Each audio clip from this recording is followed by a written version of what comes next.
There it is. The stage is set. Two podiums in place. Hillary Clinton, Donald Trump just minutes away. There you see the countdown clock. Anything can happen tonight. The White House at stake. She lacks the judgment and moral character to lead this country. A man who can be provoked by a tweet should not be anywhere near nuclear weapons. She suffers from very bad judgment. I am so looking forward to debating Donald Trump. I can't wait. The wait is over. Hillary Clinton, Donald Trump. It all starts right here, right now. Live from Hofstra University, the first presidential debate. Now reporting, George Stephanopoulos.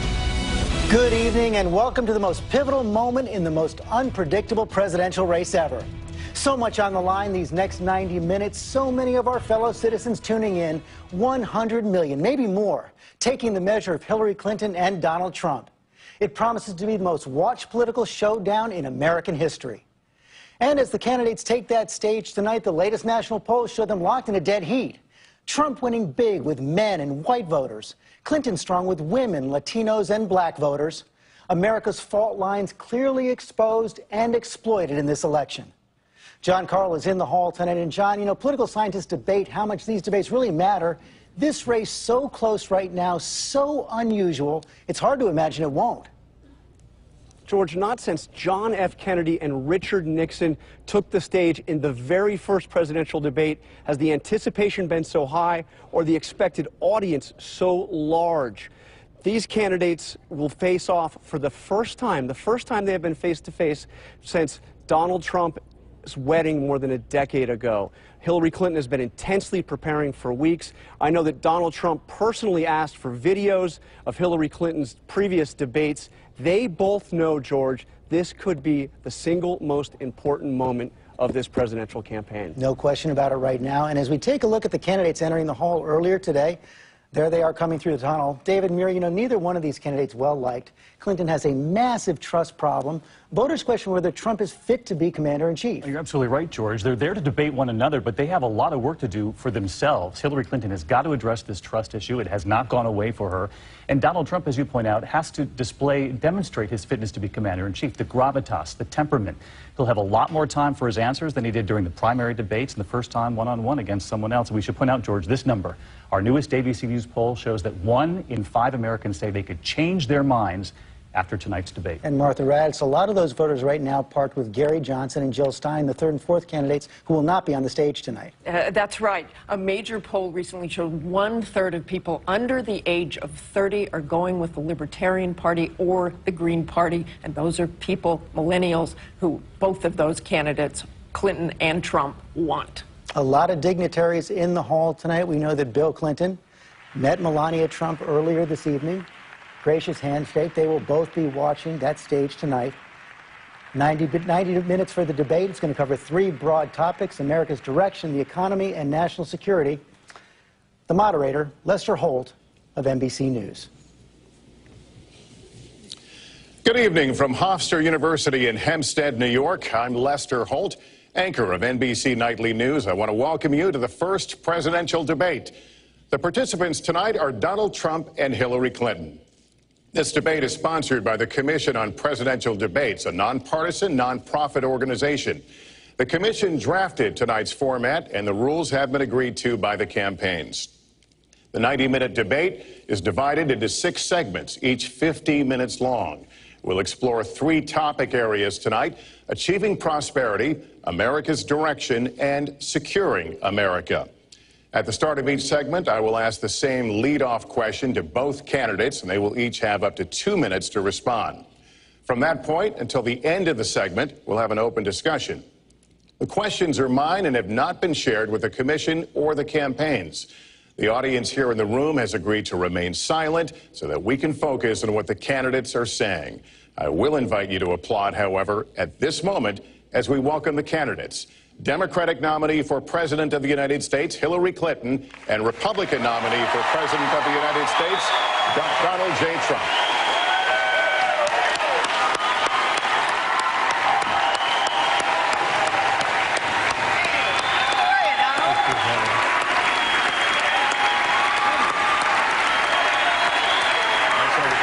Good luck to you. Thank you. Mr. Trump, good luck to you.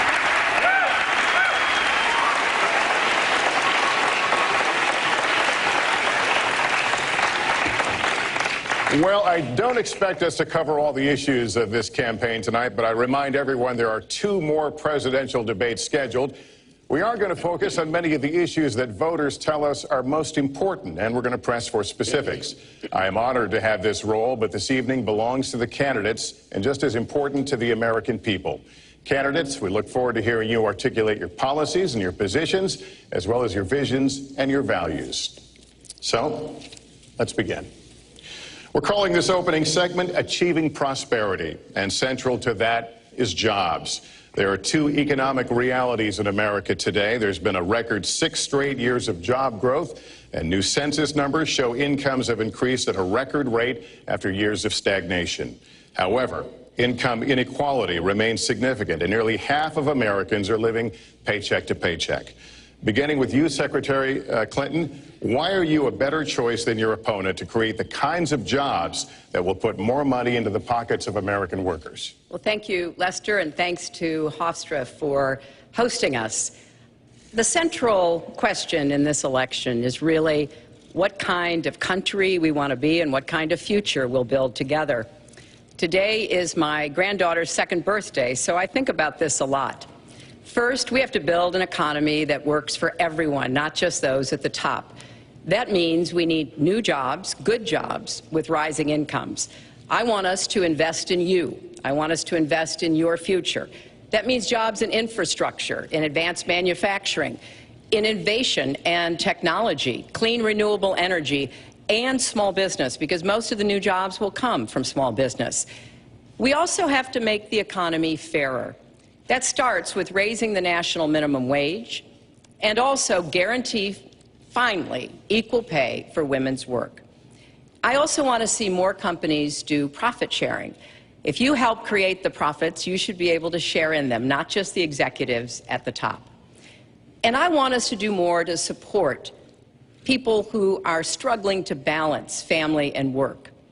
I've heard from so many of you about the difficult choices you face and the stresses that you're under. So let's have paid family leave, earned sick days. Let's be sure we have affordable child care and debt-free college. How are we going to do it? We're going to do it by having the wealthy pay their fair share and close the corporate loopholes. Finally, we tonight are on the stage together, Donald Trump and I.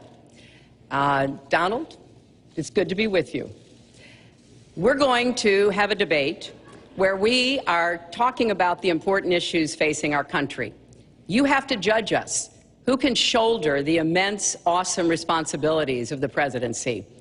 Who can put into action the plans that will make your life better? I hope that I will be able to earn your vote on November 8th. Secretary Clinton, thank you. Mr. Trump, the same question to you. It's about putting money, more money, into the pockets of American workers. You have up to 2 minutes. Thank you, Lester. Our jobs are fleeing the country. They're going to Mexico. They're going to many other countries. You look at what China is doing to our country in terms of making our product. They're devaluing their currency, and there's nobody in our government to fight them. And we have a very good fight, and we have a winning fight, because they're using our country as a piggy bank to rebuild China, and many other countries are doing the same thing. So we're losing our good jobs, so many of them. When you look at what's happening in Mexico, a friend of mine who builds plants said it's the 8th wonder of the world. They're building some of the biggest plants anywhere in the world, some of the most sophisticated, some of the best plants. With the United States, as he said, not so much. So Ford is leaving. You see that, their small car division leaving. Thousands of jobs, leaving Michigan, leaving Ohio. They're all leaving, and we can't allow it to happen anymore. As far as child care is concerned and so many other things, I think Hillary and I agree on that. We probably disagree a little bit as to numbers and amounts and what we're going to do, but perhaps we'll be talking about that later. But we have to stop our jobs from being stolen from us. We have to stop our companies from leaving the United States, and with it, firing all of their people. All you have to do is take a look at Carrier Air Conditioning in Indianapolis. They fired 1,400 people. They're going to Mexico. So many, hundreds and hundreds of companies are doing this. We cannot let it happen. Under my plan, I'll be reducing taxes tremendously, from 35% to 15% for companies, small and big businesses. That's going to be a job creator like we haven't seen since Ronald Reagan. It's going to be a beautiful thing to watch. Companies will come, they will build, they will expand, new companies will start, and I look very, very much forward to doing it. We have to renegotiate our trade deals, and we have to stop these countries from stealing our companies and our jobs. Secretary Clinton, would you like to respond? Well, I think that trade is an important issue. Of course, we are 5% of the world's population. We have to trade with the other 95%. And we need to have smart, fair trade deals. We also, though, need to have a tax system that rewards work and not just financial transactions. And the kind of plan that Donald has put forth would be trickle-down economics all over again. In fact, it would be the most extreme version, the biggest tax cuts for the top % of the people in this country than we've ever had. I call it trumped-up trickle-down, because that's exactly what it would be. That is not how we grow the economy. We just have a different view about what's best for growing the economy, how we make investments that will actually produce jobs and rising incomes. I think we come at it from somewhat different perspectives. I understand that. You know, Donald was very fortunate in his life, and that's all to his benefit. He started his business with $14 million borrowed from his father, and he really believes that the more you help wealthy people, the better off we'll be, and that everything will work out from there. I don't buy that. I have a different experience. My father was a small businessman. He worked really hard. He printed drapery fabrics on long tables where he pulled out those fabrics and he went down with a silk screen and dumped the paint in and took the squeegee and kept going. And so what I believe is the more we can do for the middle class, the more we can invest in you, your education, your skills, your future, the better we will be off and the better we'll grow. That's the kind of economy I want us to see again. Let me follow up with Mr. Trump if I can. You've talked about creating 25 million jobs, and you've promised to bring back millions of jobs for Americans. How are you going to bring back the industries that have left this country for cheaper labor overseas? How specifically are you going to tell American manufacturers that you have to come back? Well, for one thing, and before we start on that, my father gave me a very small loan in 1975, and I built it into a company that's worth many, many billions of dollars with some of the greatest assets in the world. And I say that only because that's the kind of thinking that our country needs. Our country's in deep trouble. We don't know what we're doing when it comes to devaluations, and all of these countries all over the world, especially China, they're the best ever at it. What they're doing to us is a very, very sad thing. So we have to do that. We have to renegotiate our trade deals. And Lester, they're taking our jobs, they're giving incentives, they're doing things that, frankly, we don't do. Let me give you the example of Mexico. They have a VAT tax. We're in a different system. When we sell into Mexico, there's a tax. When they sell in automatic, 16% approximately. When they sell into us, there's no tax. It's a defective agreement. It's been defective for a long time, many years, but the politicians haven't done anything about it. Now, in all fairness to Secretary Clinton, yes, is that okay? Good. I want you to be very happy. It's very important to me. But in all fairness to Secretary Clinton, when she started talking about this, it was really very recently. She's been doing this for 30 years. And why hasn't she made the agreements better? The NAFTA agreement is defective just because of the tax and many other reasons, but just because of the fact. Let me interrupt just a moment. Secretary Clinton and others, politicians, should have been doing this for years. Not right now because of the fact that we've created a movement. They should have been doing this for years. What's happened to our jobs and our country and our economy generally is, look, we owe $20 trillion. We cannot do it any longer, Lester. Back to the question, though, how do you specifically bring back jobs? American manufacturers, how do you make them bring the jobs back? Well, the first thing you do is don't let the jobs leave. The companies are leaving. I could name, I mean, there are thousands of them. They're leaving, and they're leaving in bigger numbers than ever. And what you do is you say, fine, you want to go to Mexico or some other country, good luck. We wish you a lot of luck.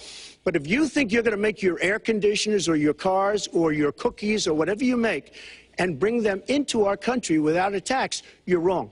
And once you say you're going to have to tax them coming in, and our politicians never do this, because they have special interests, and the special interests want those companies to leave, because in many cases they own the companies. So what I'm saying is we can stop them from leaving. We have to stop them from leaving, and that's a big, big factor. Let me let Secretary Clinton get Well, there. let's stop for a second and remember where we were 8 years ago. We had the worst financial crisis, the Great Recession, the worst since the 1930s. That was in large part because of tax policies that slashed taxes on the wealthy, failed to invest in the middle class, took their eyes off of Wall Street, and created a perfect storm. In fact, Donald was one of the people who rooted for the housing crisis. He said back in 2006, gee, I hope it does collapse because then I can go in and buy some and make some money. Well, it did collapse. That's called business, by the way. 9 million people lost their jobs. 5 million people lost their homes, and $13 trillion in family wealth was wiped out. Now, we have come back from that abyss, and it has not been easy.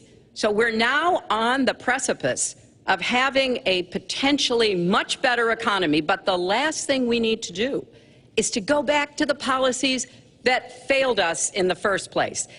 Independent experts have looked at what I've proposed and looked at what Donald's proposed, and basically they've said this, that if his tax plan, which would blow up the debt by over $5 trillion and would, in some instances, disadvantage middle-class families compared to the wealthy, were to go into effect, we would lose 3.5 million jobs and maybe have another recession.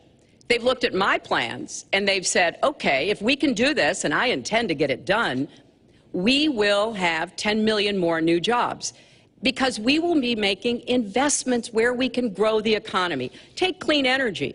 Some country is going to be the clean energy superpower of the 21st century. Donald thinks that climate change is a hoax perpetrated by the Chinese. I think it's real. I did not. Science is real. I do not say that. And I think it's important that we grip this and deal with it, both at home and abroad. And here's what we can do. We can deploy 500 million more solar panels. We can have enough clean energy to power every home. We can build a new modern electric grid. That's a lot of jobs. That's a lot of new economic activity. So I've tried to be very specific about what we can and should do, and I am determined that we're going to get the economy really moving again, building on the progress we've made over the last 8 years, but never going back to what got us in trouble in the first place. Mr. Trump. She talks about solar panels. We invested in a solar company, our country. That was a disaster. They lost plenty of money on that one. Now, look, I'm a great believer in all forms of energy, but we're putting a lot of people out of work. Our energy policies are a disaster. Our country is losing so much in terms of energy, in terms of paying off our debt. You can't do what you're looking to do with $20 trillion in debt. The Obama administration, from the time they've come in, is over 230 years worth of debt, and he's topped it. He's doubled it in a course of almost 8 years, 7.5 years to be semi-exact. So I will tell you this, we have to do a much better job at keeping our jobs, and we have to do a much better job at giving companies incentive to build new companies or to expand, because they're not doing it. And all you have to do is look at Michigan and look at Ohio and look at all of these places where so many of their jobs and their companies are just leaving. They're gone. And Hillary, I just ask you this. You've been doing this for 30 years. Why are you just thinking about these solutions right now? For 30 years you've been doing it, and now you're just starting to think of solutions. Well, actually, I will bring back jobs. You can't bring back jobs. Well, actually, I have thought about this quite a bit. Yeah, for 30 years. I have, well, not quite that long. I think my husband did a pretty good job in the 1990s. I think a lot about what worked and how we can make it work again. Well, he approved 3 million NAFTA. new jobs, he approved a balanced budget, which is the single worst trade deal ever approved in this country. Incomes went up for everybody. Manufacturing jobs went up also in the 1990s, if we're actually going to look at the facts. When I was in the Senate, I had a number of trade deals that came before me, And I held them all to the same test. Will they create jobs in America? Will they raise incomes in America? And are they good for our national security? Some of them I voted for. The biggest one, a multinational one known as CAFTA, I voted against. And because I hold the same standards as I look at all of these trade deals. But let's not assume that trade is the only challenge we have in the economy. I think it is a part of it, and I've said what I'm going to do. I'm going to have a special prosecutor. We're going to enforce the trade deals we have, and we're going to hold people accountable. When I was Secretary of State, we actually increased American exports globally 30%. We increased them to China 50%. So I know how to really work to get new jobs and to get exports that help to create more new jobs. Well, you haven't done it in 30 years or 26 years. Well, I've been a senator, You haven't done it. And You haven't I done have been a And Secretary of State, and I have Your husband signed NAFTA, which was one of the worst things that ever happened to the manufacturing industry. That is your opinion. You go to New England, you go to Ohio, Pennsylvania, you go anywhere you want, Secretary Clinton, and you will see devastation where manufacturing is down 30, 40, sometimes 50%. NAFTA is the worst trade deal maybe ever signed anywhere, but certainly ever signed in this country. And now you want to approve Trans-Pacific Partnership. You were totally in favor of it. Then you heard what I was saying, how bad it is, and you said, I can't win that debate. But you know that if you did win, you would approve that, and that will be almost as bad as NAFTA. Nothing will ever top NAFTA. That is just not accurate. I was against it once it was finally negotiated and the terms were laid out. I wrote about that in... You called it the gold standard. Well, I hope... You called it the gold standard of trade deals. You said it's the finest deal you've ever seen. No. And then you heard what I said about it, and all of a sudden you were against it. Well, Donald, I know you live in your own reality, but that is not the facts. The facts are, I did say I hoped it would be a good deal, but when it was negotiated, which I was not responsible for, I concluded it wasn't. I wrote about that. So is it President Obama's fault? Is it President Obama's fault? Even announced. Look, there are Secretary, is it President Obama's fault? There are because he's pushing it. There are different views about what's good for our country, our economy, and our leadership in the world.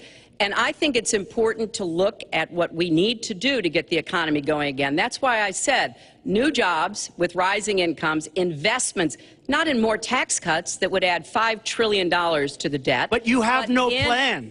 Oh, I do. Secretary, in fact, you have no plan. A book about it. It's called Stronger Together. You can pick it up tomorrow. That's about all you... Folks, at the bookstore or at an airport near you. We're going to move to... But it's because I see this. We need to have strong growth, fair growth, sustained growth. We also have to look at how we help families balance the responsibilities at home and the responsibilities at business. So we have a very robust set of plans, and people who have looked at both of our plans have concluded that mine would create 10 million jobs and yours would lose us 3.5 million jobs and explode You are the going debt, to approve one of the biggest tax cuts in history. You are going to approve one of the biggest tax increases in history. You are going to drive business out. Your regulations are a disaster, and you're going to increase regulations all over the place. And by the way, my tax cut is the biggest since Ronald Reagan. I'm very proud of it. It will create tremendous numbers of new jobs. But regulations, you are going to regulate these businesses out of existence. When I go around, Lester, I tell you this, I've been all over.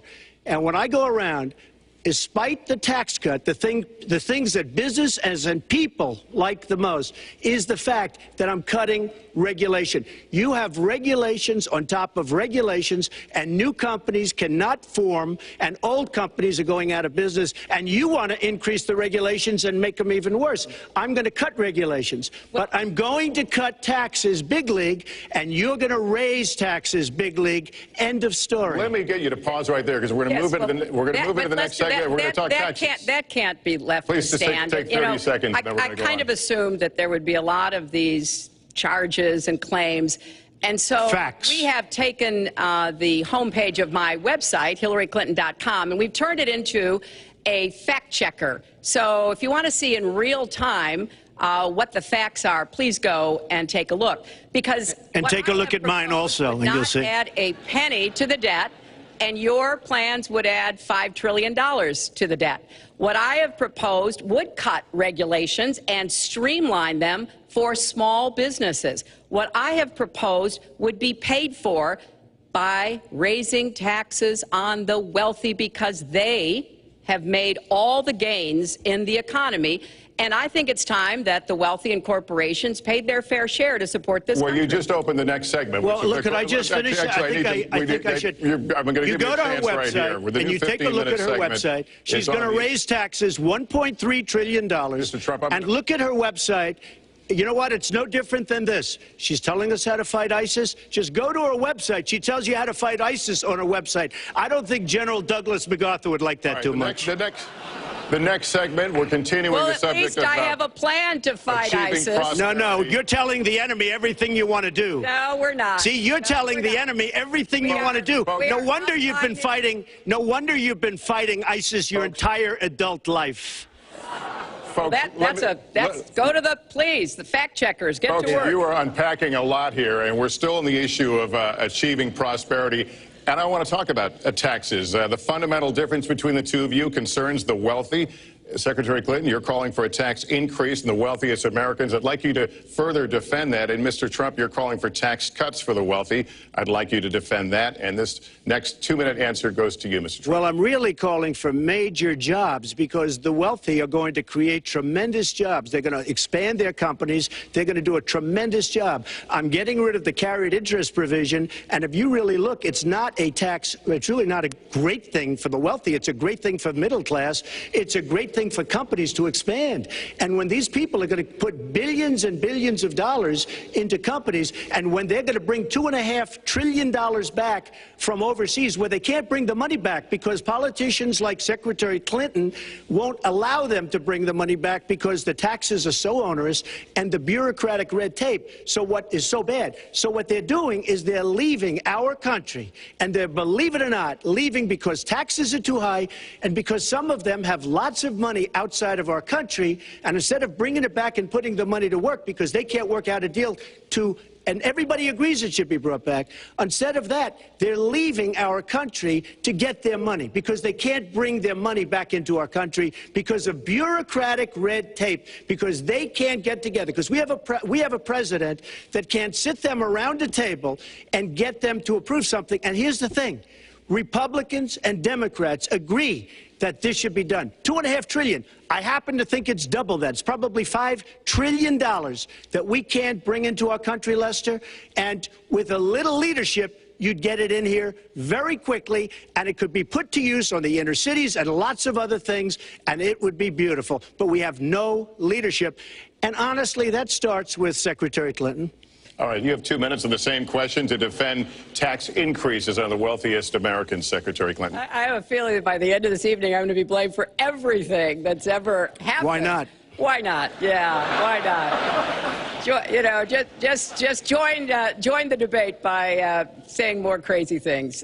Now, let me say there's nothing crazy about not letting our companies bring their money back into their country. This is Secretary Clinton's 2 minutes, please. Yeah, well, let's start the clock again, Lester. We've looked at your tax proposals. I don't see changes in the corporate tax rates or the kinds of proposals you're referring to that would cause the repatriation, bringing back of money that's stranded overseas. I happen to support that. I happen to support that in a way that will actually work to our benefit. But when I look at what you have proposed, you have what is called now the Trump loophole, because it would so advantage you and the business you do. You've proposed an approach that has a $4 billion tax benefit for your family. And when you look at what you are proposing, it is, as I said, trumped up trickle down. Trickle down did not work. It got us into the mess we were in 2008 and 2009. Slashing taxes on the wealthy hasn't worked, and a lot of really smart, wealthy people know that. And they are saying, hey, we need to do more to make the contributions we should be making to rebuild the middle class. I don't think top-down works in America. I think building the middle class, investing in the middle class, making college debt-free so more young people can get their education, helping people refinance their debt from college at a lower rate. Those are the kinds of things that will really boost the economy. Broad-based, inclusive growth is what we need in America, not more advantages for people at the very top. Mr. Trump, typical politician, all talk, no action, sounds good, doesn't work, never going to happen. Our country is suffering because people like Secretary Clinton have made such bad decisions in terms of our jobs and in terms of what's going on. Now, look, we have the worst revival of an economy since the Great Depression.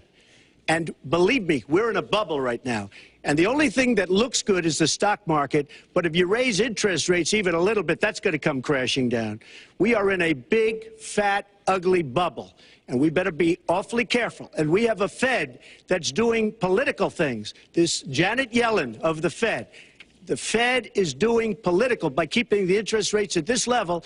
And believe me, the day Obama goes off and he leaves and he goes out to the golf course for the rest of his life to play golf, when they raise interest rates, you're going to see some very bad things happen because the Fed is not doing their job. The Fed is being more political than Secretary Clinton. Mr. Trump, we're talking about the burden that Americans have to pay, yet you have not released your tax returns. And the reason nominees have released their returns for decades is that voters will know if their potential president owes money to, who owes it to, and any business conflicts. Don't Americans have a right to know if there are any conflicts of interest? I don't mind releasing. I'm under a routine audit, and it'll be released. And as soon as the audit's finished, it'll be released.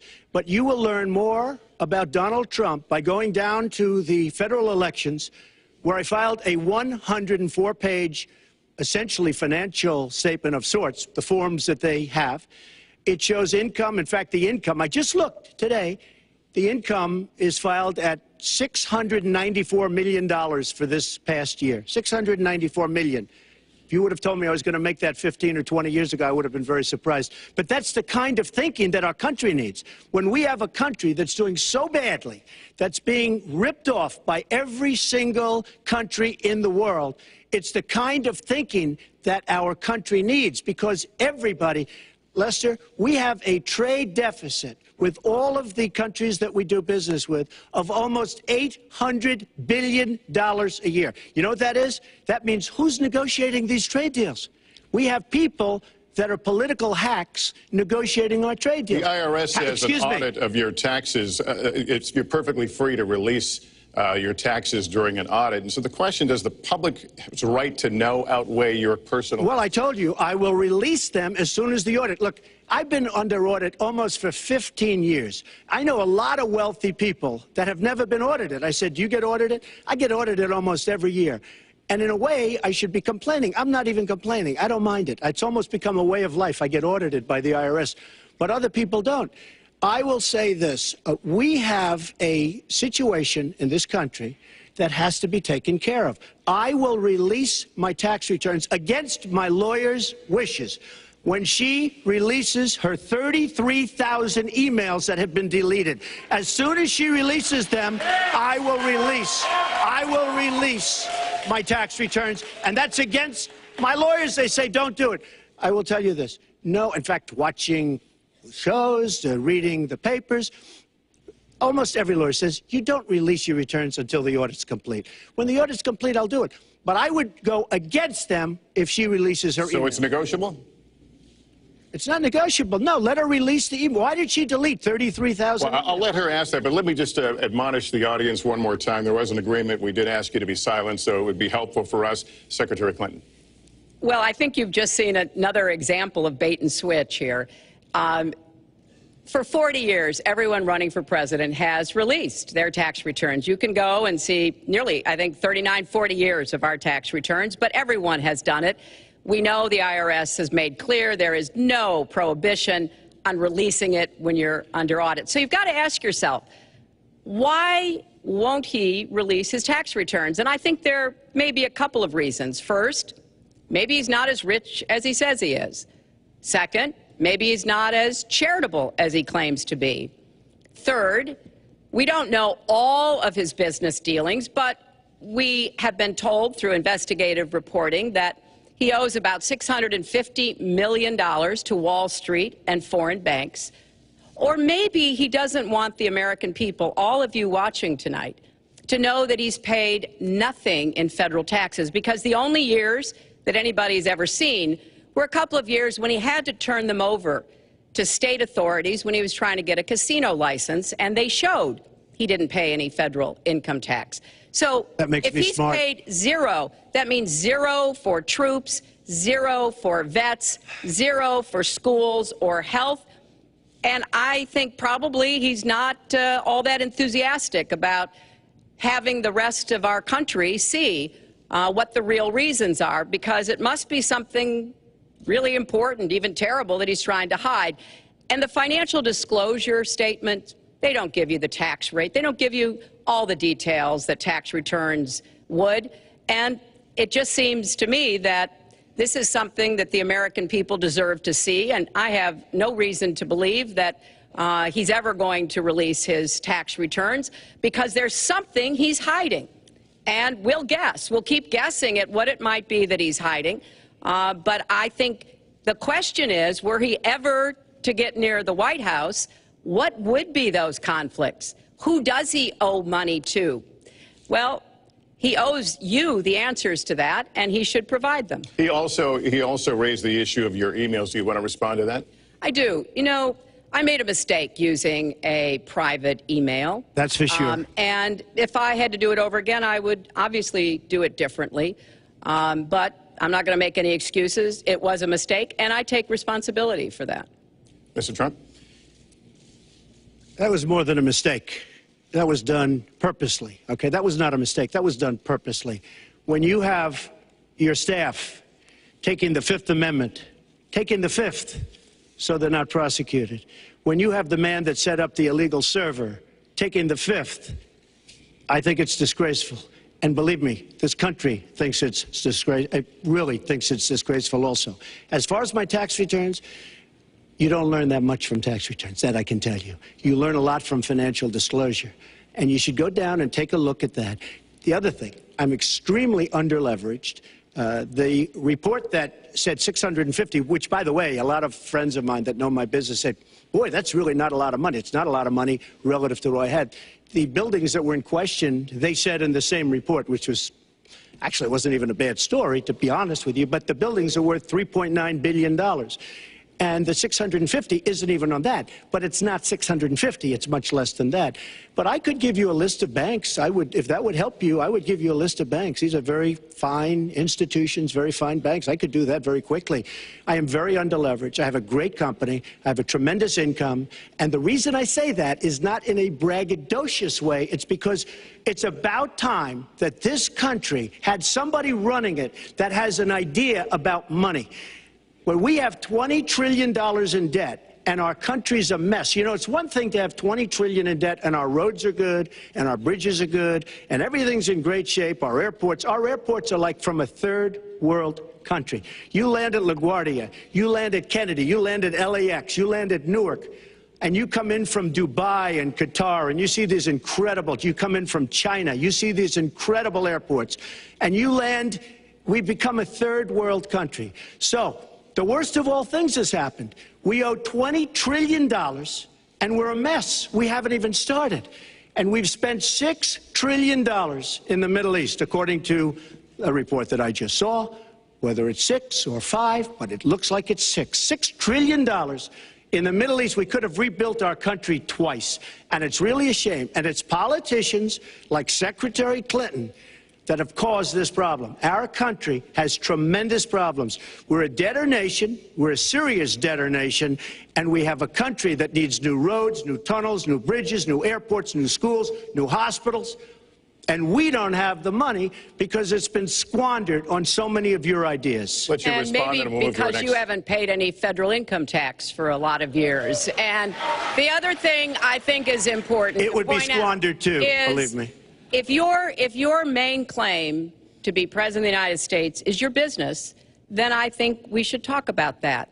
You know, your campaign manager said that you built a lot of businesses on the backs of little guys. And indeed, I have met a lot of the people who were stiffed by you and your businesses, Donald. I've met dishwashers, painters, architects, glass installers, marble installers, drapery installers, like my dad was, who you refused to pay when they finished the work that you asked them to do. We have an architect in the audience who designed one of your clubhouses at one of your golf courses. It's a beautiful facility. It immediately was put to use, and you wouldn't pay what the man needed to be paid, what he was charging you. Maybe he didn't do a good job, and I was unsatisfied with his work, which our country should do too. The thousands of people that you have stiffed over the course of your business not deserve some kind of apology from someone who has taken their labor, taken the goods that they produced, and then refused to pay them? I can only say that I'm certainly relieved that my late father never did business with you. He provided a good middle-class life for us, but the people he worked for, he expected the bargain to be kept on both sides. And when we talk about your business, you've taken business bankruptcy 6 times. There are a lot of great business people that have never taken bankruptcy once. You call yourself the king of debt. You talk about leverage. You even at one time suggested that you would try to negotiate down the national debt of the United States. Well, sometimes there's not a direct transfer of skills from business to government, but sometimes what happened in business would be really bad for government. Let's let Mr. And we need to be very clear about that. Look, it's all words, it's all sound bites. I built an unbelievable company, some of the greatest assets anywhere in the world, real estate assets anywhere in the world, beyond the United States, in Europe, lots of different places. It's an unbelievable company. But on occasion, 4 times, we used certain laws that are there. And when Secretary Clinton talks about people that didn't get paid, first of all, they did get paid a lot, but taking advantage of the laws of the nation. Now, if you want to change the laws, you've been there a long time, change the laws. But I take advantage of the laws of the nation because I'm running a company. My obligation right now is to do well for myself, my family, my employees, for my companies. And that's what I do.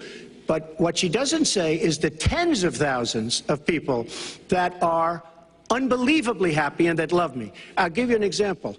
We're just opening up on Pennsylvania Avenue, right next to the White House. So if I don't get there one way, I'm going to get to Pennsylvania Avenue another. But we're opening the old post office. Under budget, ahead of schedule, saved tremendous money. I'm a year ahead of schedule. And that's what this country should be doing. We build roads and they cost 2 and 3 and 4 times what they're supposed to cost. We buy products for our military and they come in at costs that are so far above what they were supposed to be because we don't have people that know what they're doing. When we look at the budget is bad to a large extent because we have people that have no idea as to what to do and how to buy. The Trump International is way under budget and way ahead of schedule, and we should be able to do that for our country. Well, we're well behind schedule, so I want to move to our next segment. We move into our next segment talking about America's direction, and let's start by talking about race. The share of Americans who say race relations are bad in this country is the highest it's been in decades, much of it amplified by shootings of African Americans by police, as we've seen recently in Charlotte and Tulsa. Race has been a big issue in this campaign, and one of you is going to have to bridge a very wide and bitter gap. So how do you heal the divide? Secretary Clinton, you get 2 minutes on this. Well, you're right. Race remains a significant challenge in our country. Unfortunately, race still determines too much. Often determines where people live, determines what kind of education in their public schools they can get, and yes, it determines how they're treated in the criminal justice system. We've just seen those 2 tragic examples in both Tulsa and Charlotte. And we've got to do several things at the same time. We have to restore trust between communities and the police. We have to work to make sure that our police are using the best training, the best techniques, that they're well prepared to use force only when necessary. Everyone should be respected by the law, and everyone should respect the law. Right now, that's not the case in a lot of our neighborhoods. So I have, ever since the first day of my campaign, called for criminal justice reform. I've laid out a platform that I think would begin to remedy some of the problems we have in the criminal justice system. But we also have to recognize, in addition to the challenges that we face with policing, there are so many good, brave police officers who equally want reform. So we have to bring communities together in order to begin working on that as a mutual goal. And we've got to get guns out of the hands of people who should not have them. The gun epidemic is the leading cause of death of young African American men, more than the next 9 causes put together. So we have to do 2 things, as I said. We have to restore trust. We have to work with the police. We have to make sure they respect the communities and the communities respect them. And we have to tackle the plague of gun violence, which is a big contributor to a lot of the problems that we're seeing today. All right, Mr. Trump, you have 2 minutes. How do you heal the divide? Well, first of all, Secretary Clinton doesn't want to use a couple of words, and that's law and order. And we need law and order. If we don't have it, we're not going to have a country. And when I look at what's going on in Charlotte, a city I love, a city where I have investments, when I look at what's going on throughout various parts of our country, whether it's, I mean, I can just keep naming them all day long. We need law and order in our country. And I just got today, as you know, the endorsement of the Fraternal Order of Police. We just came in. We have endorsements from, I think, almost every police group, a large percentage of them in the United States. We have a situation where we have our inner cities, African Americans, Hispanics, are living in hell because it's so dangerous. You walk down the street, you get shot. In Chicago, they've had thousands of shootings, thousands, since January 1st. Thousands of shootings. And I'm saying, where is this? Is this a war-torn country? What are we doing? And we have to stop the violence. We have to bring back law and order. In a place like Chicago, where thousands of people have been killed, thousands over the last number of years. In fact, almost 4,000 have been killed since Barack Obama became president. Almost 4,000 people in Chicago have been killed. We have to bring back law and order. Now, whether or not in a place like Chicago you do stop and frisk, which worked very well, Mayor Giuliani is here, it worked very well in New York, it brought the crime rate way down. But you take the gun away from criminals that shouldn't be having it. We have gangs roaming the street, and in many cases, they're illegally here, illegal immigrants, and they have guns, and they shoot people.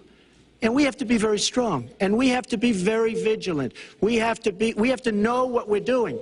Right now, our police, in many cases, are afraid to do anything. We have to protect our inner cities because African-American communities are being decimated by crime. Your 2 minutes expired, but I do want to follow up. Stop and frisk was ruled unconstitutional in New York because it largely singled out black and Hispanic young men. No, you're wrong. It went before a judge who was a very against police judge. It was taken away from her, and our mayor, our new mayor, refused to go forward with the case. They would have won an appeal. If you look at it, throughout the country, there are many places the argument is that it's a form of racial profiling. No, the argument is that we have to take the guns away from these people that have them and that are bad people that shouldn't have them. These are felons. These are people that are bad people that shouldn't be.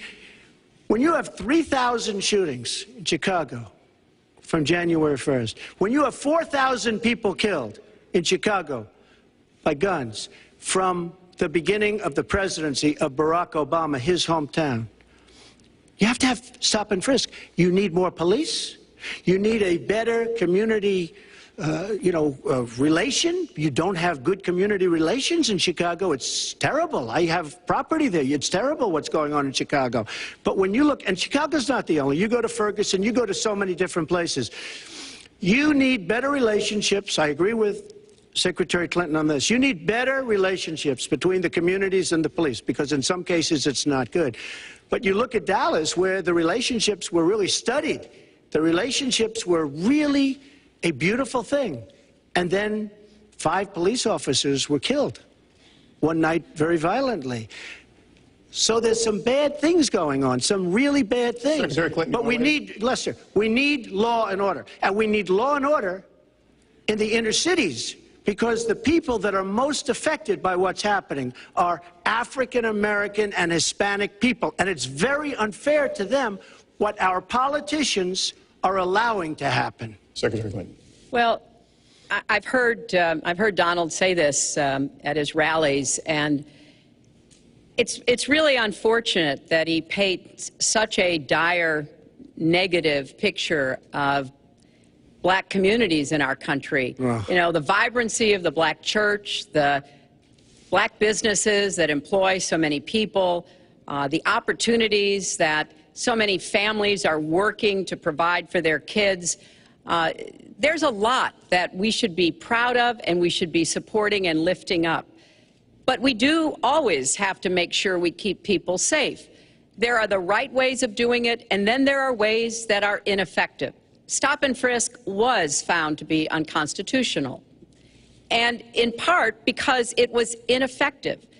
It did not do what it needed to do. Now, I believe in community policing, and in fact, violent crime is 1/2 of what it was in 1991. Property crime is down 40%. We just don't want to see it creep back up. We've had 25 years of very good cooperation, but there were some problems, some unintended consequences. Too many young African American and Latino men ended up in jail for nonviolent offenses, and it's just a fact that if you're a young African American man and you do the same thing as a young white man, you are more likely to be arrested, charged, convicted, and incarcerated. So we've got to address the systemic racism in our criminal justice system. We cannot just say law and order. We have to say we have to come forward with a plan that is going to divert people from the criminal justice system, deal with mandatory minimum sentences, which have put too many people away for too long for doing too little. We need to have more second chance programs. I'm glad that we're ending private prisons in the federal system. I want to see them ended in the state system. You shouldn't have a profit motivation to fill prison cells with young Americans. So there are some positive ways we can work on this. And I believe strongly that common sense gun safety measures would assist us right now. And this is something Donald has supported along with the gun lobby. Right now, we've got too many military-style weapons on the streets. In a lot of places, our police are outgunned. We need comprehensive background checks, and we need to keep guns out of the hands of those who will do harm. And we finally need to pass a prohibition on anyone who's on the terrorist watch list from being able to buy a gun in our country. If you're too dangerous to fly, you are too dangerous to buy a gun. So there are things we can do, and we ought to do it in a bipartisan way. Secretary Clinton, last week you said we've got to do everything possible to improve policing, to go right at implicit bias. Do you believe that police are implicitly biased against black people? Lester, I think implicit bias is a problem for everyone, not just police. I think, unfortunately, too many of us in our great country jump to conclusions about each other. And therefore, I think we need all of us to be asking hard questions about, you know, why am I feeling this way? But when it comes to policing, since it can have literally fatal consequences, I have said in my first budget we would put money into that budget to help us deal with implicit bias by retraining a lot of our police officers. I've met with a group of very distinguished, experienced police chiefs a few weeks ago. they admit it's an issue. They've got a lot of concerns. Mental health is one of the biggest concerns because now police are having to handle a lot of really difficult mental health problems on the street. They want support. They want more training. They want more assistance. And I think the federal government could be in a position where we would offer and provide that. I'd like to respond. Please. First of all, I agree, and a lot of people, even within my own party, want to give certain rights to people on watch lists and no-fly lists. I agree with you. When a person is on a watch list or a no-fly list, and I have the endorsement of the NRA, which I'm very proud of, these are very, very good people, and they're protecting the Second Amendment. But I think we have to look very strongly at no-fly lists and watch lists, and when people are on there, even if they shouldn't be on there, we'll help them legally, we'll help them get off. But I tend to agree with that quite strongly. I do want to bring up the fact that you were the one that brought up the word super predator about young black youth. And that's a term that I think was it's been horribly met, as you know. I think you've apologized for it. But I think it was a terrible thing to say. And when it comes to stop and frisk, you know, you're talking about taking guns away. Well, I'm talking about taking guns away from gangs and people that use them. And I really don't think you disagree with me on this, if you want to know the truth. I think maybe there's a political reason why you can't say it, but I really don't believe. In New York City, stop and frisk, we had 2,200 murders, and stop and frisk brought it down to 500 murders. 500 murders is a lot of murders. Hard to believe. 500 is like supposed to be good. But we went from 2,200 to 500, and it was continued on by Mayor Bloomberg, and it was terminated by current mayor. But stop and frisk had a tremendous impact on the safety of New York City, tremendous beyond belief. So when you say it has no impact, it really did. It had a very, very big impact. Well, it's also fair to say, if we're going to talk about mayors, that under the current mayor, crime has continued to drop, including murders. So there is... You're wrong. No, I'm not. Murders are up. All right, New York has done an excellent job, and I give credit. I give credit across the board, going back to mayors, to police chiefs, because it has worked, and other communities need to come together to do what will work as well. Look, one murder is too many, but it is important that we learn about what has been effective and not go to things that sound good that really did not have the kind of impact that we would want. Who disagrees with keeping neighborhoods safe? But let's also add, no one should disagree about respecting the rights of young men who live in those neighborhoods. And so we need to do a better job of working again with the communities, faith communities, business communities, as well as the police, to try to deal with this problem. This conversation is about race, and so, Mr. Trump, I have to ask you... But I'd like to just respond, if I might. Please, 20 seconds. I'd just like to respond. Please respond, then I've got to follow up. Look, the African-American community has been let down by our politicians. They talk good around election time, like right now, and after the election, they said, see you later, I'll see you in 4 years. The African-American community, look, the community within the inner cities has been so badly treated. They've been abused and used in order to get votes by Democrat politicians, because that's what it is. They've controlled these communities for up to 100 years. Mr. Trump, unbroken. And I will tell you, you look at the inner cities, and I just left Detroit, and I just left Philadelphia, and you know, you've seen me. I've been all over the place. You decided to stay home, and that's okay. But I will tell you, I've been all over, and I've met some of the greatest people I'll ever meet within these communities, and they are very, very upset with what their politicians have told them and what their politicians have done. Mr. Trump, I think Donald just criticized me for preparing for this debate. And yes, I did. And you know what else I prepared for? I prepared to be president, and I think that's a good thing. Mr. Trump, for 5 years, you perpetuated a false claim that the nation's first black president was not a natural-born citizen. You questioned his legitimacy. In the last couple of weeks, you acknowledged what most Americans have accepted for years: the president was born in the United States. Can you tell us what took you so... I'll tell you just very simple to say. Sidney Blumenthal works for the campaign and very close friend of Secretary Clinton. and her campaign manager, Patty Doyle, went to, during the campaign, her campaign against President Obama, fought very hard. And you can go look it up, and you can check it out. And if you look at CNN this past week, Patty Solis Doyle was on Wolf Blitzer saying that this happened. Blumenthal sent McClatchy, highly respected reporter at McClatchy, to Kenya to find out about it. They were pressing it very hard. She failed to get the birth certificate. When I got involved, I didn't fail.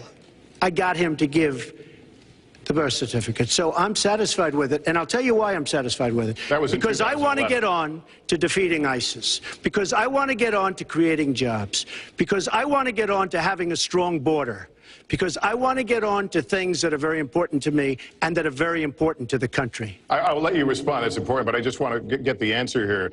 The birth certificate was produced in 2011. You continued to tell the story and question the president's legitimacy in 2012, 13, 14, 15, as recently as January. So the question is, what changed your mind? Well, nobody was pressing it. Nobody was caring much about it. I figured you'd ask the question tonight, of course, but nobody was caring much about it. But I was the one that got him to produce the birth certificate, and I think I did a good job. Secretary Clinton also fought it. I mean, you know, now everybody in mainstream is going to say, oh, that's not true. Look, it's true. Sidney Blumenthal sent a reporter. You just have to take a look at CNN last week, the interview with your former campaign manager, and she was involved. But just like she can't bring back jobs, she can't produce. I'm sorry, I'm just going to follow up, and I will let you respond to that, because there's a lot there. But we're talking about racial healing in this segment. What do you say to Americans? Well, it was very, I say nothing. I say nothing because I was able to get him to produce it. He should have produced it a long time before. I say nothing. But let me just tell you, when you talk about healing, I think that I've developed very, very good relationships over the last little while with the African-American community. I think you can see that. And I feel that they really wanted me to come to that conclusion, and I think I did a great job and a great service, not only for the country, but even for the president, in getting him to produce his birth certificate. Secretary Clinton. Well, just listen to what you heard. And clearly, as Donald just admitted, he knew he was going to stand on this debate stage, and Lester Holt was going to be asking us questions, so he tried to put the whole racist birther lie to bed. But it can't be dismissed that easily. He has really started his political activity based on this racist lie that our first black president was not an American citizen. There was absolutely no evidence for it, but he persisted. He persisted year after year because some of his supporters, people that he was trying to bring into his fold, apparently believed it or wanted to believe it. But remember, Donald started his career back in 1973 being sued by the Justice Department for racial discrimination because he would not rent apartments in one of his developments to African Americans, and he made sure that the people who worked for him understood that was the policy. He actually was sued twice by the Justice Department. So he has a long record of engaging in racist behavior. And the birther lie was a very hurtful one. You know, Barack Obama is a man of great dignity, and I could tell how much it bothered him and annoyed him that this was being touted and used against him. But I like to remember what Michelle Obama said in her amazing speech at our Democratic National Convention. When they go low, we go high. And Barack Obama went high, despite Donald Trump's best efforts to bring him down. Mr. Trump, you can respond, then we're going to move on to the next segment. I would love to respond. First of all, I got to watch, in preparing for this, some of your debates against Barack Obama. You treated him with terrible disrespect. And I watched the way you talk now about how lovely everything is and how wonderful you are. It doesn't work that way. You were after him. You even sent out, or your campaign sent out, pictures of him in a certain garb, very famous pictures. I don't think you can deny that. But just last week, your campaign manager said it was true. So when you try to act holier than thou, it really doesn't work. It really doesn't. Now, as far as the lawsuit, yes, when I was very young, I went into my father's company, had a real estate company in Brooklyn and Queens, and we, along with many, many other companies throughout the country, it was a federal lawsuit, were sued. We settled the suit with no admission of guilt. It was very easy to do, but they sued many people. I notice you bring that up a lot, and you know, I also noticed the very nasty commercials that you do on me in so many different ways, which I don't do on you. Maybe I'm trying to save the money. But frankly, I look at that and I say, isn't that amazing? Because I settled that lawsuit with no admission of guilt. But that was a lawsuit brought against many real estate firms, and it's just one of those things. I'll go on one step further. In Palm Beach, Florida, tough community, a brilliant community, a wealthy community, probably the wealthiest community there is in the world. I opened a club and really got great credit for it. No discrimination against African Americans, against Muslims, against anybody. And it's a tremendously successful club, and I'm so glad I did it. And I have been given great credit for what I did, and I'm very, very proud of it. And that's the way I feel. That is the true way I feel. Our next segment is called Securing America. We want to start with a 21st century war happening every day in this country. Our institutions are under cyber attack, and our secrets are being stolen. So my question is, who's behind it, and how do we fight it? Secretary Clinton, this answer goes to you. Well, I think cybersecurity, cyber warfare will be one of the biggest challenges facing the next president, because clearly we're facing at this point two different kinds of adversaries. There are the independent hacking groups that do it mostly for commercial reasons, to try to steal information that they then can use to make money. But increasingly, we are seeing cyber attacks coming from states, organs of states. The most recent and troubling of these has been Russia. There's no doubt now that Russia has used cyber attacks against all kinds of organizations in our country, and I am deeply concerned about this. I know Donald's very praiseworthy of Vladimir Putin, but Putin is playing a really tough, long game here. And one of the things he's done is to let loose cyber attackers to hack into government files, to hack into personal files, hack into the Democratic National Committee. And we recently have learned that, that this is one of their preferred methods of trying to wreak havoc and collect information. We need to make it very clear, whether it's Russia, China, Iran, or anybody else, the United States has much greater capacity. And we are not going to sit idly by and permit state actors to go after our information, our private sector information or our public sector information. And we're going to have to make it clear that we don't want to use the kinds of tools that we have. We don't want to engage in a different kind of warfare, but we will defend the citizens of this country. And the Russians need to understand that. I think they've been treating it as almost a probing. How far would we go? How much would we do? And that's why I was so shocked when Donald publicly invited Putin to hack into Americans. That is just unacceptable. It's one of the reasons why 50 national security officials who served in Republican administrations have said that Donald is unfit to be the commander-in-chief. It's comments like that that really worry people who understand the threats that we face. Mr. Trump, you have 2 minutes on the same question. Who's behind it? And how do we fight it? I do want to say that I was just endorsed, and more are coming next week. It'll be over 200 admirals, many of them are here, admirals and generals endorsed me to lead this country. That just happened, and many more are coming, and I'm very proud of it. In addition, I was just endorsed by ICE. They've never endorsed anybody before on immigration. I was just endorsed by ICE. I was just recently endorsed 16,500 Border Patrol agents. So when Secretary Clinton talks about this, I mean, I'll take the admirals and I'll take the generals any day over the political hacks that I see that have led our country so brilliantly over the last 10 years with their knowledge, okay?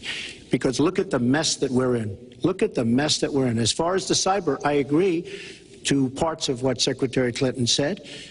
We should be better than anybody else, and perhaps we're not. I don't think anybody knows it was Russia that broke into the DNC. She's saying Russia, Russia, Russia, but I don't, maybe it was. I mean, it could be Russia, but it could also be China. It could also be lots of other people. It also could be somebody sitting on their bed that weighs 400 pounds, okay? You don't know who broke in to DNC, but what did we learn with DNC? We learned that Bernie Sanders was taken advantage of by your people, by Debbie Wasserman Schultz. Look what happened to her. But Bernie Sanders was taken advantage of. That's what we learned. Now, whether that was Russia, whether that was China, whether it was another country, we don't know. Because the truth is, under President Obama, we've lost control of things that we used to have control over. We came in with the Internet, we came up with the Internet, and I think Secretary Clinton and myself would agree very much when you look at what ISIS is doing with the Internet. They're beating us at our own game, ISIS. So we have to get very, very tough on cyber and cyber warfare. It is a huge problem. I have a son. He's 10 years old. He has computers. He is so good with these computers. It's unbelievable. The security aspect of cyber is very, very tough, and maybe it's hardly doable. But I will say we are not doing the job we should be doing. But that's true throughout our whole governmental society. We have so many things that we have to do better, Lester, and certainly cyber is one of them. Secretary Clinton? Well, I think there are a number of issues that we should be addressing. I have put forth a plan to defeat ISIS. It does involve going after them online. I think we need to do much more with our tech companies to prevent ISIS and their operatives from being able to use the Internet to radicalize, even direct people in our country, in Europe, and elsewhere. But we also have to intensify our air strikes against ISIS and eventually support our Arab and Kurdish partners to be able to actually take out ISIS in Raqqa and their claim of being a caliphate. We're making progress. Our military is assisting in Iraq, and we're hoping that within the year we'll be able to push ISIS out of Iraq and then, really squeeze them in Syria. But we have to be cognizant of the fact that they've had foreign fighters coming to volunteer for them, foreign money, foreign weapons. So we have to make this the top priority, and I would also do everything possible to take out their leadership. I was involved in a number of efforts to take out al-Qaeda leadership when I was Secretary of State, including, of course, taking out bin Laden, and I think we need to go after Baghdadi as well, make that one of our organizing principles, because we've got to defeat ISIS, and we've got to do everything we can to disrupt their propaganda efforts online. You mentioned ISIS, and we think of ISIS certainly as over there, but there are American citizens who have been inspired to commit acts of terror on American soil. The latest incident, of course, the bombings we just saw in New York and New Jersey, the knife attack at a mall in Minnesota, and the last year, deadly attacks in San Bernardino and Orlando. I'll ask this to both of you. Tell us specifically how you would prevent homegrown attacks by American citizens, Mr. Trump. Well, first I have to say one thing, very important. Secretary Clinton is talking about taking out ISIS. We will take out ISIS. Well, President Obama and Secretary Clinton created a vacuum the way they got out of Iraq. Because they got out, they shouldn't have been in, but once they got in, the way they got out was a disaster. And ISIS was formed. So she talks about taking them out. She's been doing it a long time. She's been trying to take them out for a long time. But they wouldn't have even been formed if they left some troops behind, like 10,000 or maybe something more than that. And then you wouldn't have had them. Or, as I've been saying for a long time, and I think you'll agree because I said it to you once, had we taken the oil, and we should have taken the oil, ISIS would not have been able to form either because the oil was their primary source of income. And now they have the oil all over the place, including the oil, a lot of the oil in Libya, which was another one of her disasters. Secretary Clinton. Well, I hope the fact checkers are turning up the volume and really working hard. Donald supported the invasion of Iraq. Wrong. That is absolutely wrong. Proved over and over again. Wrong. He actually advocated for the actions we took in Libya and urged that Gaddafi be taken out after actually doing some business with him one time. But the larger point, he says this constantly, is George W. Bush made the agreement about when American troops would leave Iraq, not Barack Obama. And the only way that American troops could have stayed in Iraq is to get an agreement from the then Iraqi government that would have protected our troops. And the Iraqi government would not give that. But let's talk about the question you asked, Lester. The question you asked is, what do we do here in the United States? That's the most important part of this. How do we prevent attacks? How do we protect our people? And I think we've got to have an intelligence surge where we are looking for every scrap of information. I was so proud of law enforcement in New York, in Minnesota, in New Jersey. You know, they responded so quickly, so professionally to the attacks that occurred by Rahami.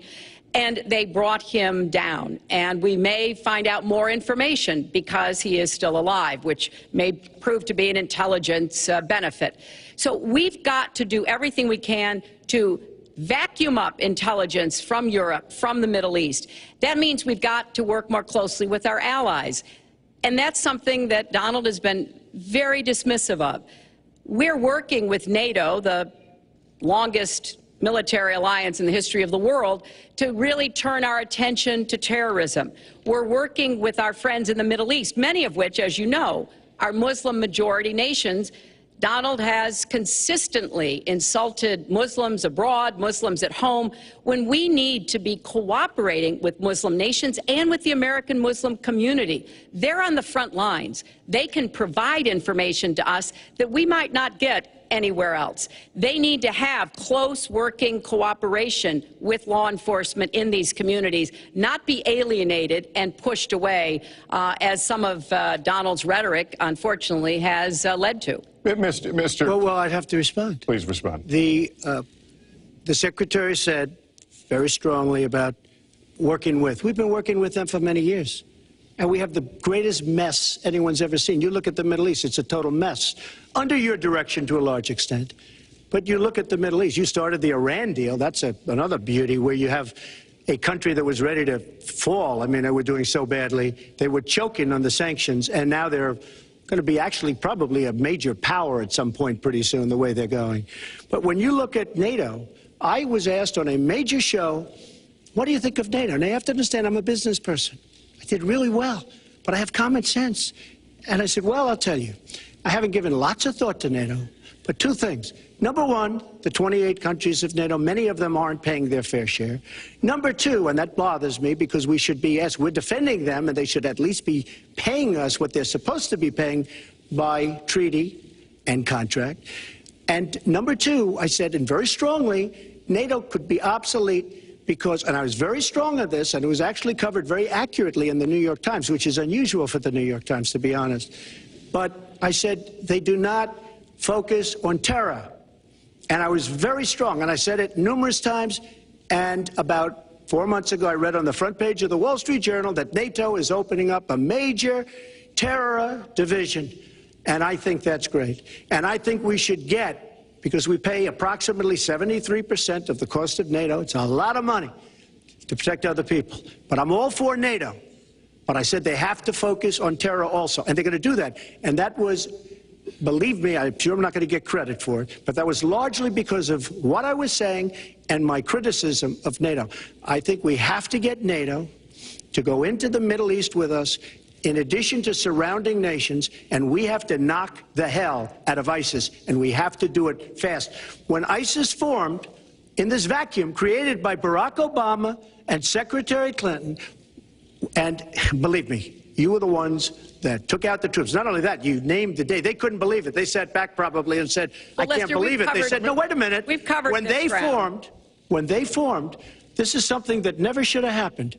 It should have never happened. Now, you're talking about taking out ISIS, but you were there and you were Secretary of State when it was a little infant. Now it's in over 30 countries.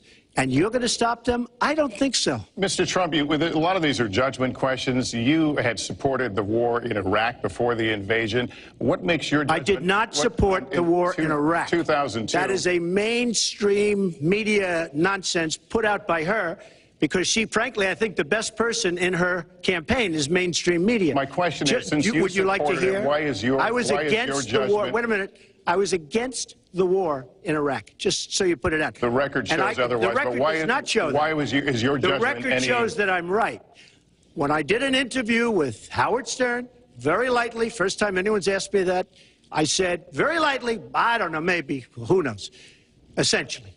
I then did an interview with Neil Cavuto. We talked about the economy is more important. I then spoke to Sean Hannity, which everybody refuses to call Sean Hannity. I had numerous conversations with Sean Hannity at Fox, and Sean Hannity said, and he called me the other day, and I spoke to him about it. He said, you were totally against the war, because he was for the war. Why is your judgment better than... And that was before the war started. Sean Hannity said very strongly to me and other people, he's willing to say, but nobody wants to call him, I was against the war. He said, you used to have fights with me because Sean was in favor of the war. And I understand that side also, not very much, because we should have never been there. But nobody called Sean Hannity. And then they did an article in a major magazine shortly after the war started, I think in '04, but they did an article which had me totally against the war in Iraq. And one of your compatriots said, you know, whether it was before or right after, Trump was definitely, because if you read this article, there's no doubt. But if somebody, and I'll ask the press, if somebody would call up Sean Hannity, this was before the war started, he and I used to have arguments about the war. I said it's a terrible and a stupid thing. It's going to destabilize the Middle East, and that's exactly what it's done. It's been a disaster. My reference was to what you had said in 2002, and my question was, why is your judgment any different than Mrs. Clinton? Well, I have much better judgment than she does. There's no question about that. I also have a much better temperament than she has. You know, I have a much better. She spent, let me tell you, she spent hundreds of millions of dollars on an advertising. You know, they get Madison Avenue into a room, they put names. Oh, temperament, let's go after. I think my strongest asset, maybe by far, is my temperament. I have a winning temperament. I know how to win. She does not know how to win. Wait. The AFL-CIO the other day, behind the blue screen, I don't know who you were talking to, Secretary Clinton, but you were totally out of control. I said, there's a person with a temperament that's got a problem. Secretary Clinton. Woo, okay. Let's talk about two important issues that were briefly mentioned by Donald. First, NATO. You know, NATO, as a military alliance, has something called Article 5, and basically it says this: an attack on one is an attack on all. And do you know the only time it's ever been invoked? After 9/11, when the 28 nations of NATO said that they would go to Afghanistan with us to fight terrorism, something that they still are doing by our side. With respect to Iran, when I became Secretary of State, Iran was weeks away from having enough nuclear material to form a bomb. They had mastered the nuclear fuel cycle under the Bush administration. They had built covert facilities. They had stocked them with centrifuges that were whirling away. And we had sanctioned them. I voted for every sanction against Iran when I was in the Senate, but it wasn't enough. So I spent a year and a half putting together a coalition that included Russia and China to impose the toughest sanctions on Iran. And we did drive them to the negotiating table. And my successor, John Kerry, and President Obama got a deal that put a lid on Iran's nuclear program without firing a single shot. That's diplomacy. That's coalition building. That's working with other nations. The other day, I saw Donald saying that there were some Iranian sailors on a ship in the waters off of Iran, and they were taunting American sailors who were on a nearby ship. He said, you know, if they taunted our sailors, I'd blow them out of the water and start another war. That would not good judgment. That is not the right temperament to be commander-in-chief, to be taunted. And the worst part of what we've heard Donald say has been about nuclear weapons. He has said repeatedly that he didn't care if other nations got nuclear weapons, Japan, South Korea, even Saudi Arabia. It has been the policy of the United States, Democrats and Republicans, to do everything we could to reduce the proliferation of nuclear weapons. He even said, well, you know, if there were a nuclear war in the East Asia, well, you know, that's fine. You know, have a good time, folks. And in fact, his cavalier attitude about nuclear weapons is so deeply troubling. That is the #1 threat we face in the world, and it becomes particularly threatening if terrorists ever get their hands on any nuclear material. So a man who can be provoked by a tweet should not have his fingers anywhere near the nuclear codes, as far as I think anyone with any sense about this should be concerned. That line's getting a little bit old, I must say. Listen, it's a good one, though. I would like to, well describes the problem. It's not an accurate one at all. It's not an accurate one. So I just want to give a lot of things and just to respond. I agree with her on one thing. The single greatest problem the world has is nuclear armament, nuclear weapons.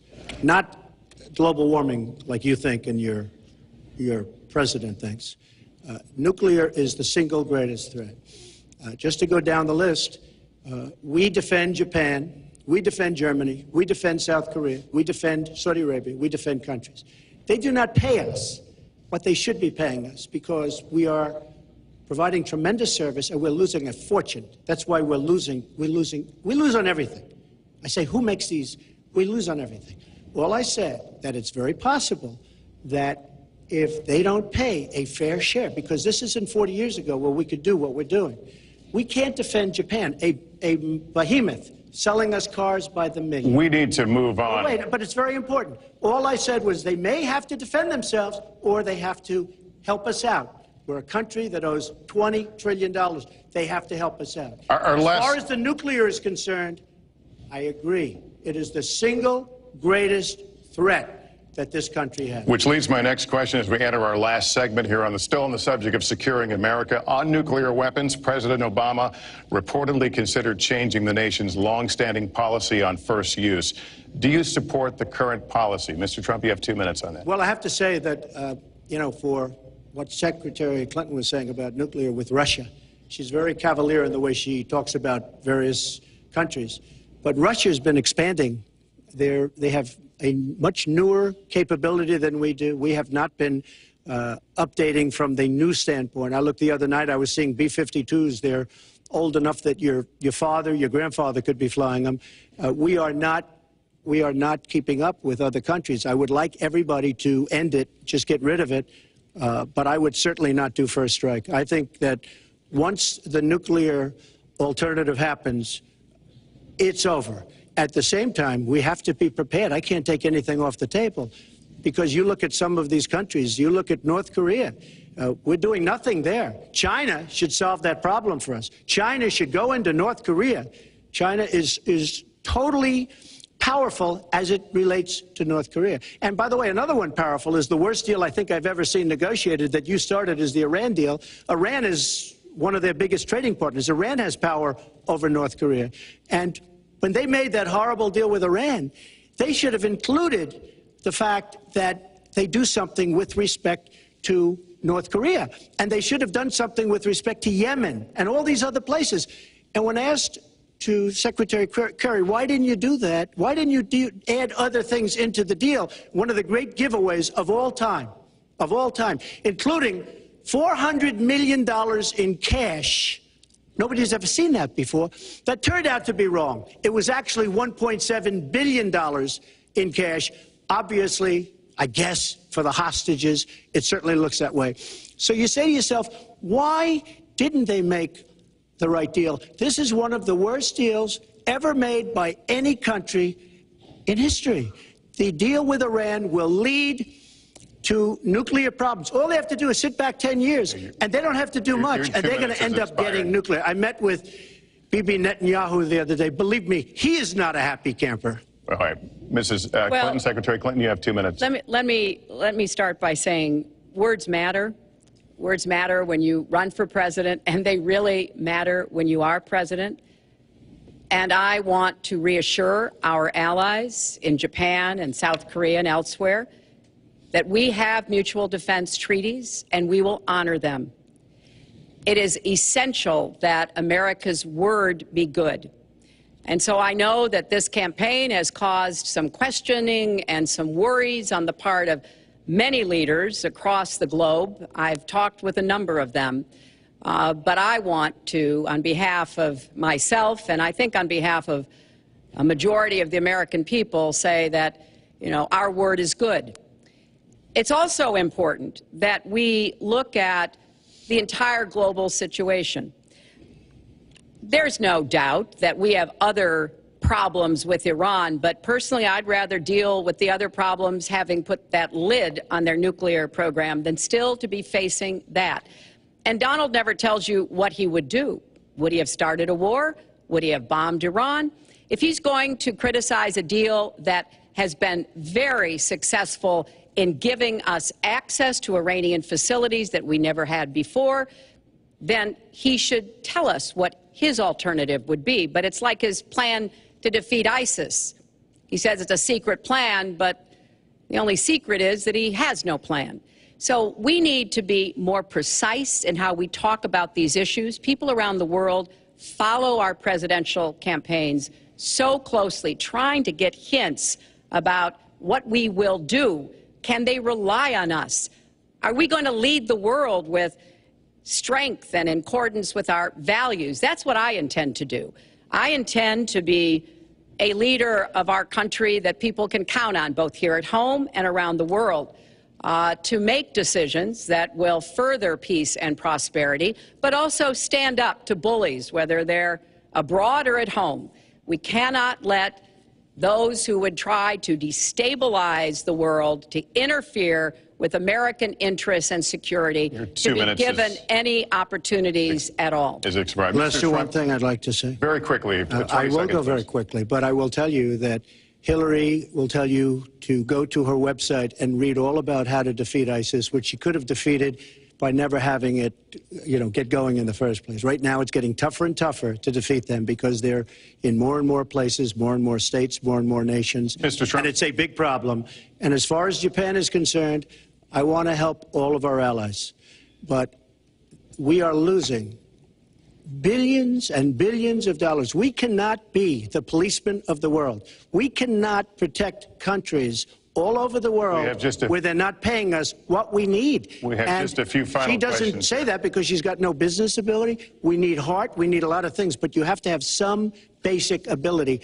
And sadly, she doesn't have that. All of the things that she's talking about could have been taken care of during the last 10 years, let's say, while she had great power. But they weren't taken care of. And if she ever wins this race, they won't be taken care of. Mr. Trump, this year, Secretary Clinton became the first woman nominated for president by a major party. Earlier this month, you said she doesn't have, quote, a presidential look. She's standing here right now. What did you mean by that? She doesn't have the look. She doesn't have the stamina. I said she doesn't have the stamina. And I don't believe she does have the stamina.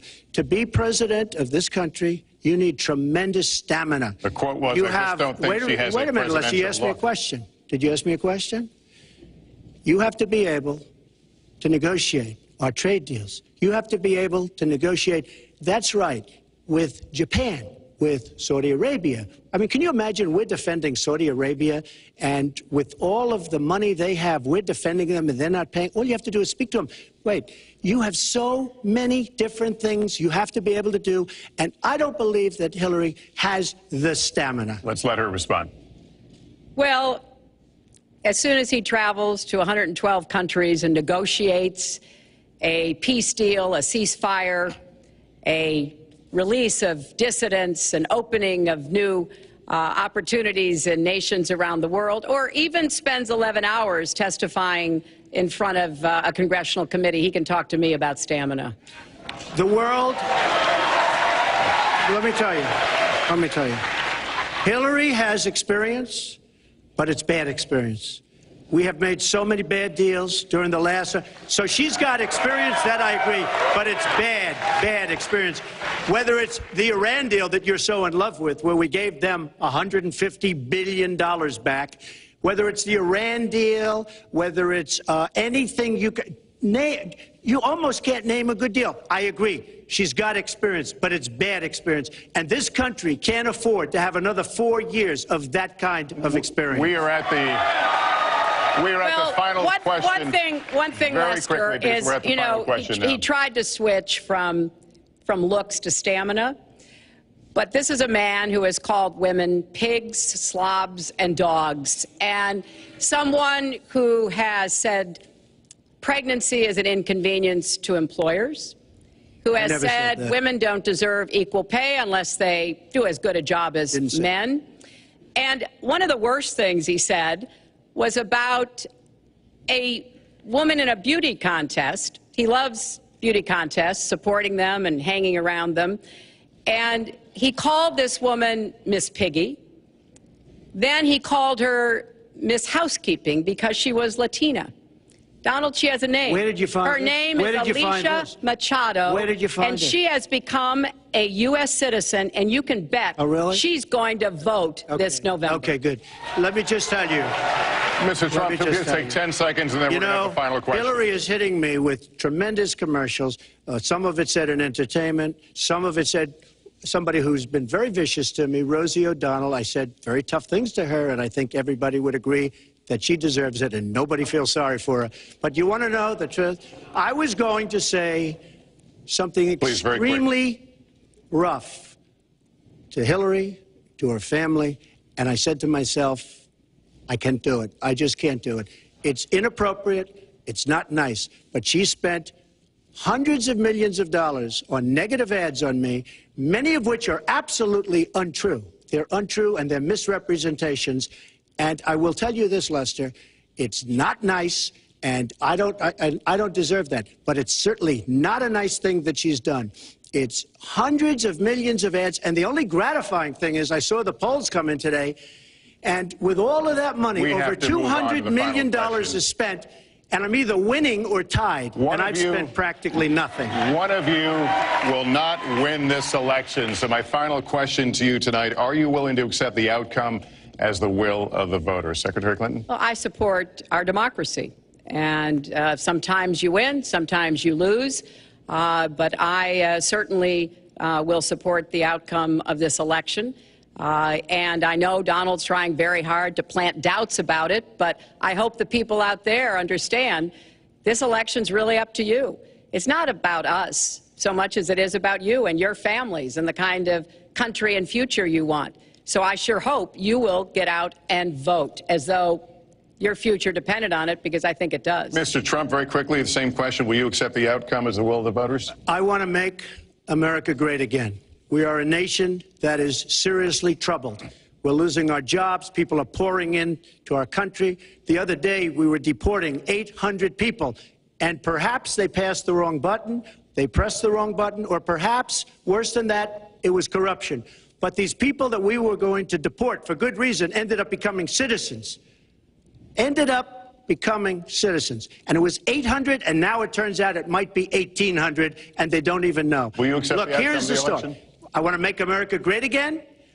I'm going to be able to do it. I don't believe Hillary will. The answer is, if she wins, I will absolutely support her. All right. Well, that is going to do it for us. That concludes our debate for this evening. A spirited one. We covered a lot of ground. Not everything, as I suspected we would.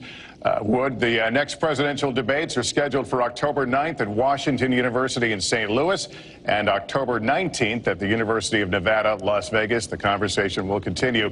A reminder, the vice presidential debate is scheduled for October 4th at Longwood University in Farmville, Virginia.